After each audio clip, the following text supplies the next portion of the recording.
After a writer named Roald Dahl finishes up with his morning routine, he heads to his table and begins writing a story about a man named Henry Sugar. In this story, Henry happens to be a 41-year-old rich and unmarried man. Roald mentions that Henry is rich because he inherited his late father's money, and he's unmarried because he's too selfish to share his money with a wife. Henry happens to be one of those rich men who only have a desire to be richer, and to do this, he invests in a lot of things and bets on anything as long as it can fetch him money. It is important this job is done by doctors. One summer weekend, Henry leaves his home in London and heads to the countryside to stay with a man named Sir William. While Sir William and his other guests are sitting together, Henry walks around the house and eventually makes his way to the library. When he gets there, he sees all the books inside but doesn't seem interested in them because he's more into detective and thriller stories, both of which aren't available in the library. Just as he's about to leave, Henry catches a glimpse of a small book sitting on the shelf. This makes him curious. He put his hand right on the doorknob.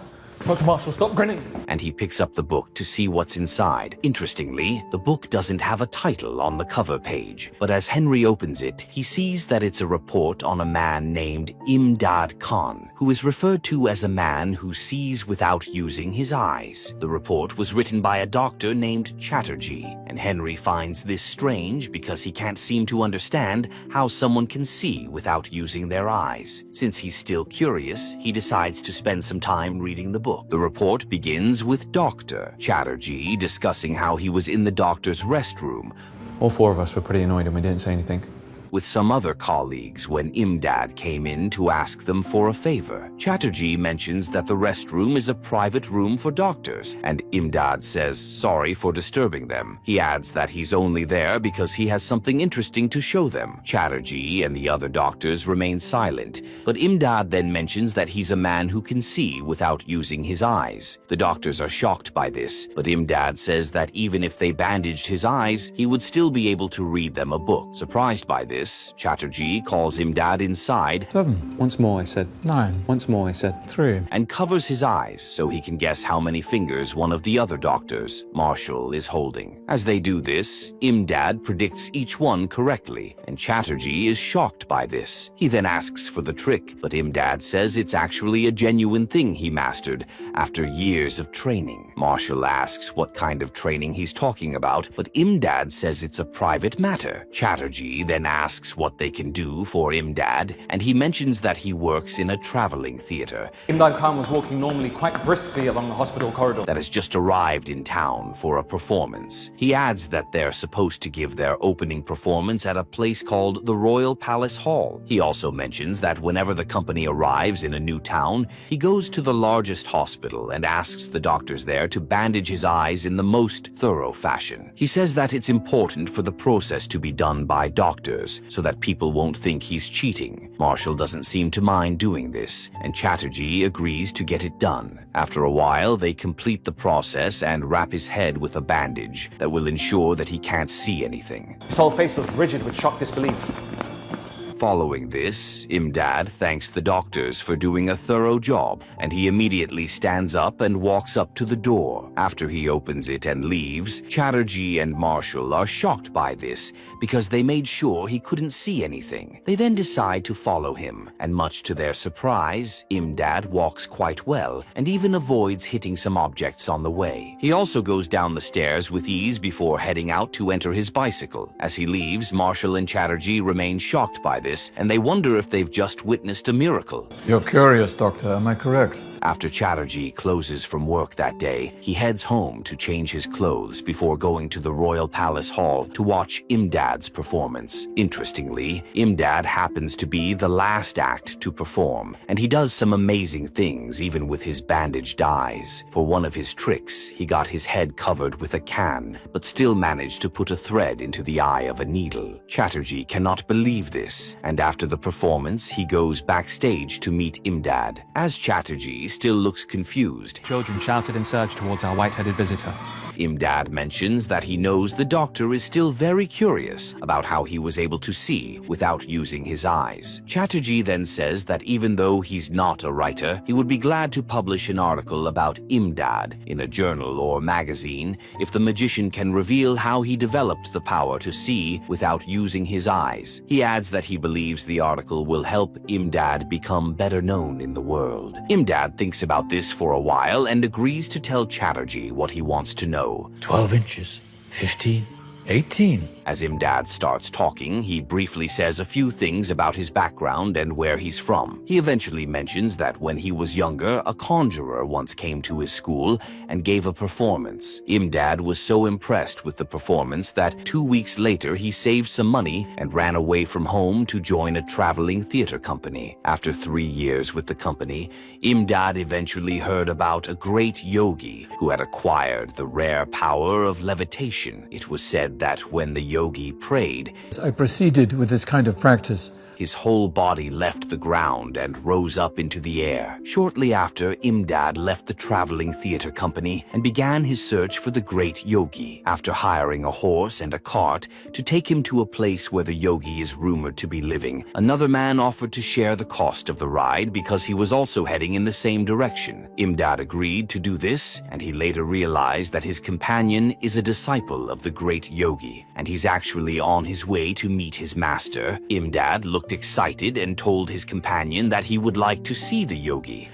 At 6:45 that evening, we drove to the Royal Palace Hall. But the man simply told him that it was impossible. From that moment, he stopped talking to Imdad and refused to answer any of his questions. After a while, the man got down from the cart when he had reached his destination. Imdad then waited for the cart to move ahead a little before he got down to secretly follow the man. Even though he initially didn't see the man in the jungle, he eventually found him and followed him until he got to a place where he saw the yogi's hut. After waiting for a while, Imdad watched the yogi leave his hut to begin his prayer. This man would have scientists all over the world turning somersaults in the air. The yogi sat on a mat for a few minutes before his body completely left the ground. Imdad was shocked by this, and he watched the yogi stay in the same position for more than 40 minutes. When he later descended to the ground, Imdad ran to meet him, but the yogi looked shocked by this. He also seemed pissed that Imdad had been watching him, and out of anger, he threw a stone at Imdad's leg. Almost immediately, the yogi regretted his actions and apologized to Imdad. He then mentioned that even though he wouldn't be able to take Imdad as a disciple, by the end of the first year, he'd exceeded 5.5 minutes. He would give him some informal instructions to make amends for what he did. After this, Imdad followed the yogi into his hut, and the man then talked about how the mind struggles to focus on one thing at a time. He also told Imdad to try to visualize only one item and nothing else. He adds that if Imdad can do this, he might be able to concentrate his conscious mind on any object he selects for approximately 3.5 minutes. He also mentioned that it will take about 20 years of diligent effort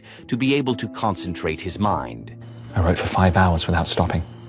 Imdad looks shocked by this, and he mentions that 20 years is too long because he would already be an old man by then. The yogi then said that he might be lucky to get the desired results in about 10 years, but Imdad still asked if it's really that hard to concentrate the mind. The yogi says it is, and he tells Imdad that if he tries to concentrate on one thing, he'll often find his mind wandering around and thinking about other things. Imdad eventually left the yogi's hut and began his exercises by thinking about the one thing he loved the most, which was his late brother, who died many years ago. He decided instead to visualize his own face. After 5 years of constant practice, Imdad was able to learn to concentrate his mind on his brother's face for 1.5 minutes. Years later, he got better and was able to do it for 3 minutes. At this point, his mind got sharper, and he remembered something the yogi told him about some holy people who could concentrate so well that they could see without using their eyes. From this moment, Imdad intensified his exercises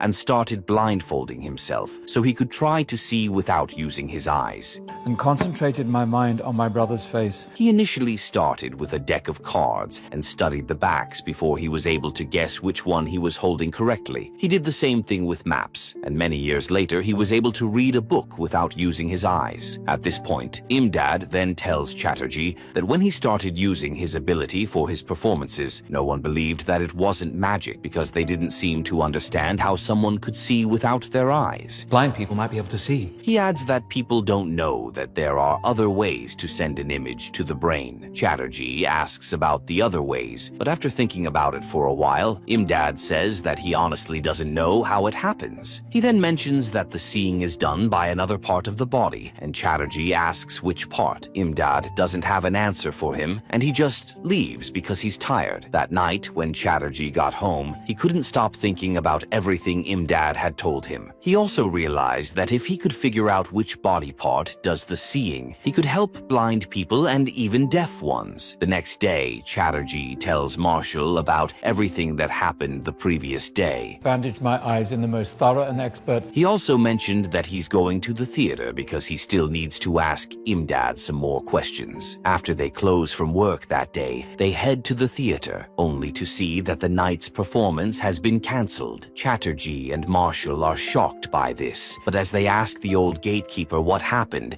they're told that Imdad is dead. The gatekeeper adds that Imdad just went to bed and didn't wake up. Please, do leave my notes. Chatterjee and Marshall were left disappointed by this because Imdad's case was so special that it had the potential to become something big. After the report ends, Henry looks amazed by what happened, and he eventually steals the book from the library. When he gets back home, he follows the instructions in the book and begins to concentrate his mind on his face. About a month later, Henry made some progress and couldn't believe that he was really taking the concentration thing seriously. At the end of the year, Henry was able to concentrate his mind for more than 5.5 minutes. This got Henry excited, and he eventually began working with a deck of cards. After he mastered the ability to correctly guess the cards in a deck in under 5 seconds, Henry went to his favorite casino and sat at the blackjack table. During the game, the dealer draws out some cards for Henry, and things don't look good for him. Despite this, he tells the dealer to draw out another card for him. The dealer shrugged and dealt it. The dealer is shocked by this because no one ever asks to draw out more cards when they're on the losing side. After he draws out the next card, Henry wins the bet, and the dealer and everyone in the room are shocked by this. At this point, Henry realizes that he has made a mistake by drawing attention to himself. He then decides to only play a few games per night and intentionally lose some so that no one will know about his ability. After a while, Henry stopped feeling excited or happy about his winnings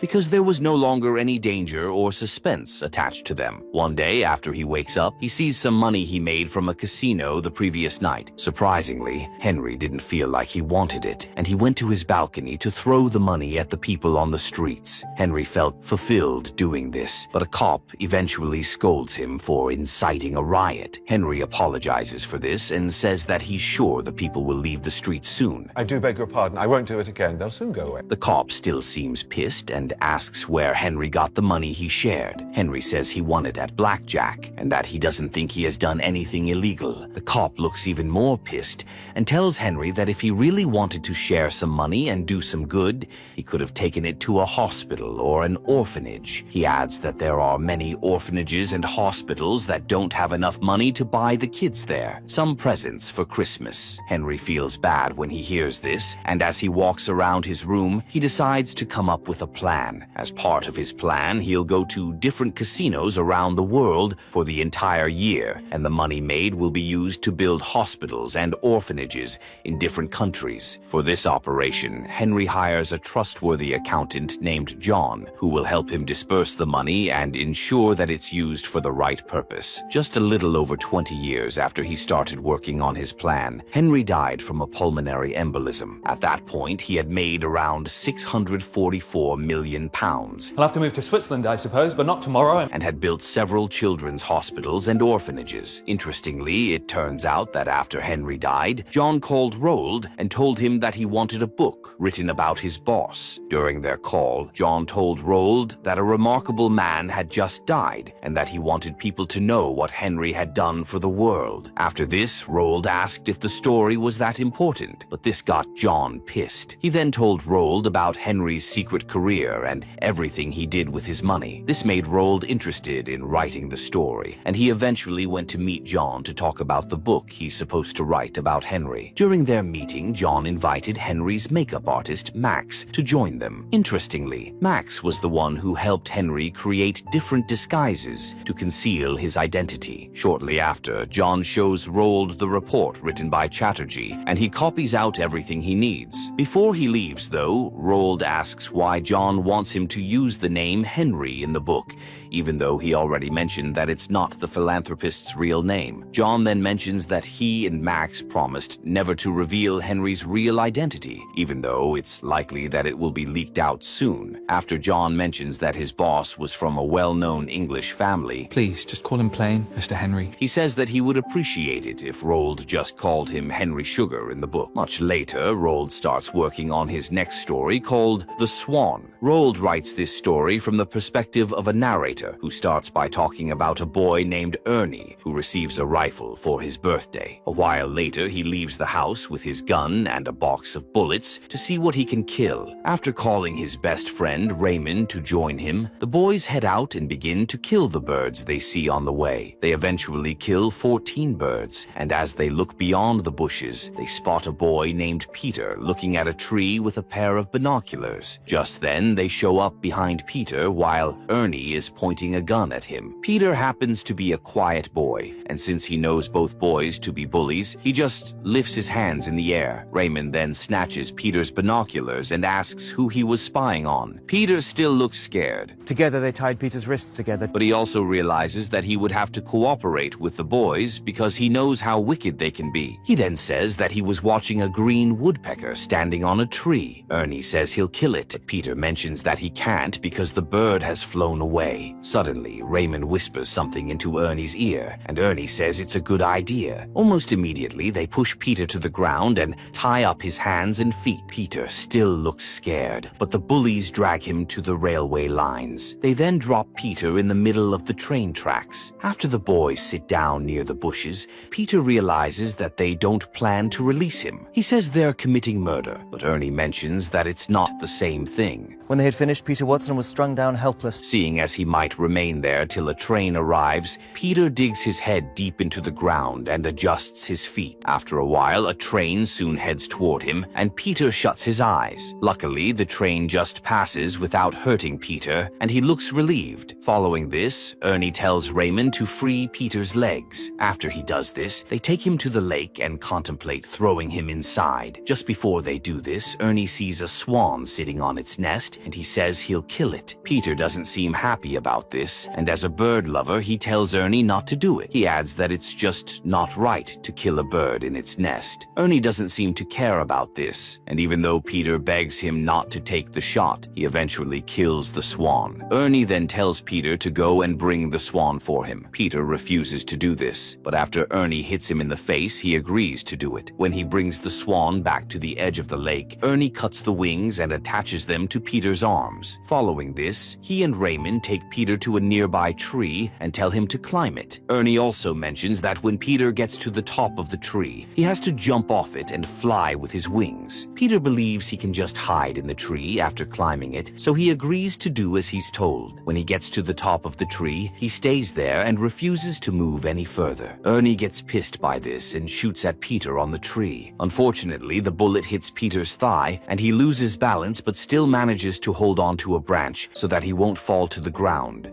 It was a frightening thing, but he still didn't move. As Roald continues the story, he mentions that while Peter was in that position, he saw a light shining over the waters of the lake. It felt like the light was drawing him on, and as he dived toward it, he spread his wings and was able to fly. 3 people saw a great swan flying around the village that day, but they weren't aware that it was actually Peter. Shortly after, Peter crashed down onto the lawn in his mom's back garden. His mom sees this and immediately rushes out of the house. She then kneels beside him and asks what happened to him. In Roald's next story, a rat catcher goes to a petrol station to deal with a rat infestation that has been reported there. He meets a reporter and the petrol station attendant, Claude, who seems interested in how the rat catcher will handle the situation. The rat catcher boasts that to catch rats, you have to know them. He adds that rats are always watching you, just as you're trying to exterminate them. He then asks if it's a sewer job. And holding this enormous brown rat in his hands. But Claude says it's not. The rat catcher asks what Claude would do to catch the rats if it were a sewer job. Claude says he'd just throw down some poison into the sewer to get them killed, but the rat catcher mentions that Claude's plan won't work. After he talks about a procedure that will get the job done, he asks Claude about the rat infestation, and the attendant mentions that it's in the hayrick across the road. Claude asks how he'll kill them, and the rat catcher says that he has some poisoned oats, which he'll put on the ground. He, however, mentions that before he lays down the poisoned oats, he'll give the rats some normal oats so that they'll lure other rats in the area to the hayrick. He says he'll do it for a few days before he gives them the poison. Claude thinks it's a clever idea, and the reporter mentions that it's almost as if the rat catcher thinks like a rat. The rat catcher looks happy about this, and he brags about how he has to think like a rat to catch one. He eventually leaves and returns for the next 3 days to lay down the normal oats. On the 4th day, he puts down the poisoned oats around the hayrick to complete the last phase of his plan. His bait.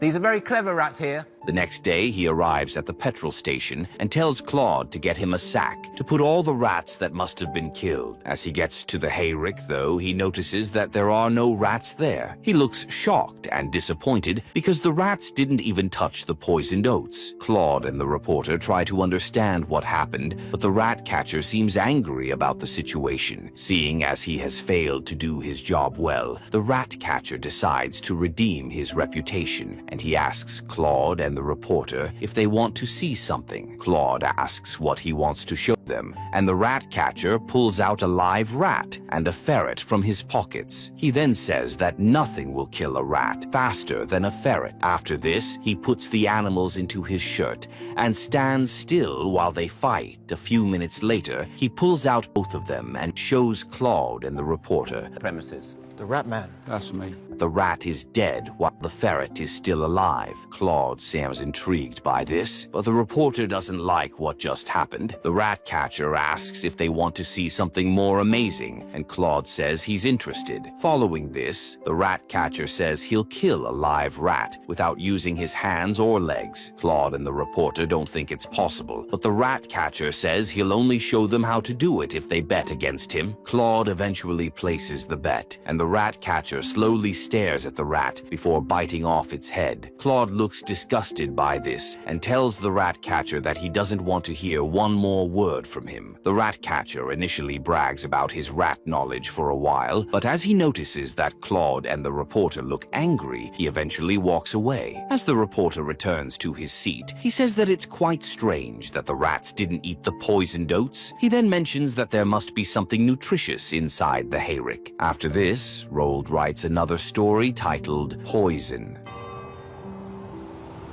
In this story, a military officer named Woods arrives home and enters the room of his colleague, Harry. Woods finds it surprising that Harry is lying on the bed without saying a word, but his colleague eventually whispers to him and tells him to take off his shoes. Woods doesn't understand what's happening, but he does just this and walks toward the bed, only to see Harry sweating terribly and looking scared. Just then, Harry whispers again and tells Woods not to touch him because there's a venomous snake sleeping under the sheets covering his body. Woods is shocked by this, and he asks how the snake got there. Harry then slowly explains how the snake had crept under the sheets while he was lying on his back. Woods then heads to the kitchen and hides a knife in his pocket. After he returns to Harry's room, he tells his colleague that he thinks the best thing to do is to draw back the sheets so he can take a look at the snake. Harry seems pissed and calls Woods an idiot because the light in the room could startle the snake. Back the sheet quick and brush the thing off the instant. And make it kill him. Woods realizes that he's right, and Harry tells him to call a doctor. Following this, Woods calls a doctor named Ganderby and informs him about the situation. Ganderby is shocked by this, and he tells Woods to ensure that Harry doesn't talk or move. Shortly after, Ganderby arrives and tells Harry that he knows what to do. As he goes to the kitchen, he tells Woods that he believes the first thing to do is to give Harry a snakebite serum. After Ganderby gets this done, he tells Woods that he's not sure the serum will save Harry. Suddenly, he gets an idea to use chloroform to knock out the snake. He then strategically pours it on Harry's bed and mentions that they have to wait for 15 minutes before doing anything, just to be safe. Shortly after, Ganderby and Woods slowly bring down the sheets, but they don't see the snake. Harry looks scared and immediately stands up to check if the snake has crept into his pajamas. Interestingly, nothing happens to be there, and Woods realizes that there was no snake on the bed. And round, a small face suddenly very angry. Ganderby jokes that Harry was probably dreaming, but this gets him pissed. After Harry asks if Ganderby is calling him a liar, he insults the doctor and calls him several names. Ganderby looks disappointed by this, and he eventually leaves the room. As Ganderby enters his car, Woods goes outside to thank the doctor for helping his colleague. Ganderby says he didn't do anything, but Woods mentions that the doctor saved Harry's life. Ganderby says he didn't do that, and Woods says sorry for what happened. Roald then concludes the story by saying that Ganderby started his engine and drove off. In Roald's first story about Henry Sugar, the rich man initially seemed to be quite greedy, but after finding a way to make unlimited money, he decided to share it with the people who needed it the most. Even though he started by throwing cash at people on the streets, he eventually built orphanages and children's hospitals to make a change in the world. In this story, we learn that real change starts when you stop thinking about only yourself